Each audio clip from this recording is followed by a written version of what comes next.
안녕하세요. 노종훈 원장입니다. 얼굴에서 전체적인 이미지에 가장 중요한 역할을 하는 게 어느 부분인지 생각하십니까? 눈, 코 이런 부분도 중요한데요. 이번에 설명드릴 부분은 바로 턱입니다. 턱 모양은 얼굴의 첫인상을 결정하는 역할이 큽니다. 또한 턱은 얼굴에서 느껴지는 나이를 결정하는 역할도 할 수 있겠는데요. 오늘은 앞턱 수술 방법을 여러 가지 모양별로 알아보려고 합니다. 턱 모양 때문에 고민이신 분들은 오늘 영상 끝까지 시청하시면 도움이 많이 되실 거라고 생각합니다. 물론 턱의 모양을 보는 기준에 따라서 나눌 수 있는 종류는 굉장히 많지만 이번에는 앞턱의 모양을 나누어 보겠습니다.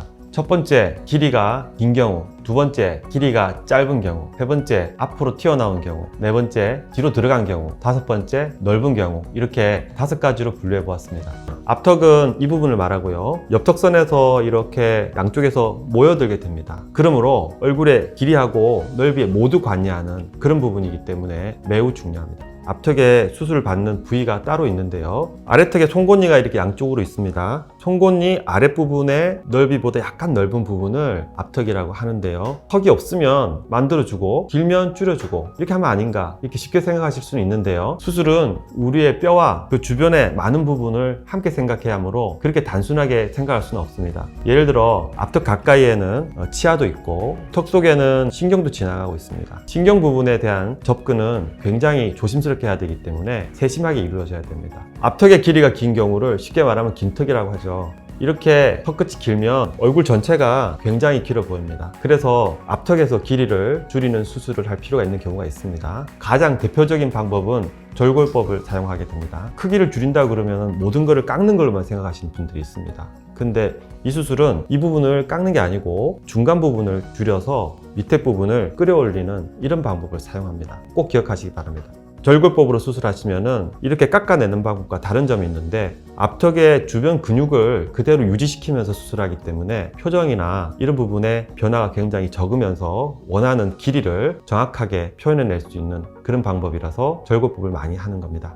자, 다음은 앞턱의 길이가 짧은 경우입니다. 이러한 짧은 앞턱을 가진 분들은 얼굴을 전체적으로 볼 때 비율이 잘 맞지 않고 짧은 앞턱 때문에 둥글거나 넓은 느낌도 날 수가 있습니다. 보통 앞턱이 짧으면 동안으로 보인다고 하는 경우가 많은데 심하게 짧을 때는 비율이 달라지기 때문에 좋지 않은 모습을 나타낼 수가 있습니다. 자, 그럼 이에 대한 수술 방법으로는 자연스럽게 턱선을 만들기 위해서 절골법을 사용해서 앞턱의 길이를 늘리는 수술을 하게 되는데요. 뼈를 이렇게 절골해서 분리시킨 다음에 앞턱 부분을 약간 원하는 만큼 내리고요. 그 사이에 빈 공간을 뼈로 채워줍니다. 그 뼈는 옆턱, 사각턱 수술에서 잘라낸 뼈를 사용해서 필요한 만큼 앞턱에 늘리는 양으로 쓰게 됩니다.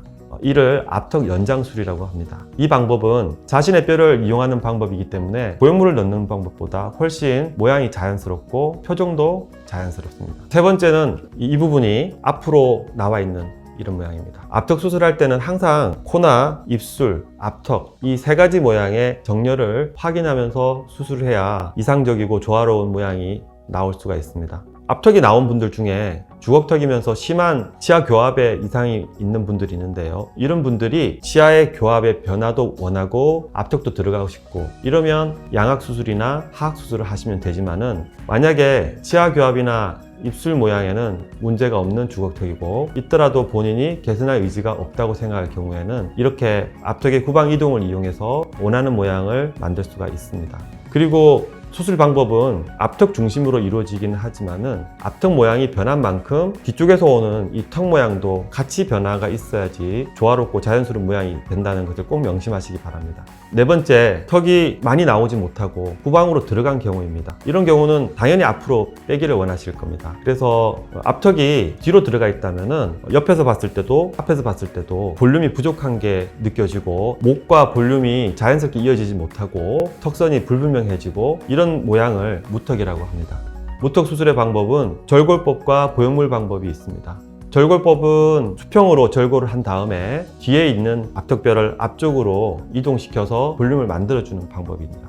뼈를 전체적으로 움직이는 작용과 함께 하기 때문에 수술 후의 모양이 굉장히 자연스럽고 목선도 이어지는 부분이 예뻐질 수가 있습니다. 반면에 보형물 방법은 뼈의 위치는 그대로 있지만은 뼈의 앞면에 보형물을 넣어서 앞쪽 부분에 볼륨을 만드는 방법이 있습니다. 다만 이 방법은 턱이 너무 많이 들어간 경우에는 보형물도 많이 두꺼워져야 되기 때문에 모양이 부자연스러울 수가 있는 단점이 있습니다. 주의하시기 바랍니다. 앞턱의 넓이를 줄여주는 것이 좋다면은 수술을 하셔야 되는데 적당한 크기와 모양을 정한 다음에 이 앞턱을 폭을 좁혀주는 방법을 사용하게 됩니다. 수술 방법은 절골법으로 수술할 수 있습니다. 수술 목표가 폭을 줄여주는 거기 때문에 절골법 안에서 일정량의 뼈를 폭을 줄이는 데 사용하고요. 나머지 뼈들을 가운데로 모아주면 예쁜 모양이 나오는데 수술의 최종 결과 모양을 보고 뼈가 만난 모양이 알파벳 T자 모양과 유사하다고 해서 T절골법이라는 닉네임이 붙어 있습니다. 이 방법은 다양한 폭을 조절할 수 있기 때문에 확실히 뾰족한 턱도 만들 수 있지만은 이전보다 자연스럽게 줄어든 그런 앞턱을 만들 수도 있습니다. 그런 모양에 대해서는 각자의 개인적인 취향을 존중해서 선택하시면 되겠습니다. 자, 이렇게 5가지 앞턱 케이스를 보면서 다양한 수술법에 대해서 설명을 해드렸는데요. 앞턱에서 해결할 문제들이 이렇게 다양하듯이 얼굴 모양이 매우 다르다는 걸 알고 계셔야 됩니다.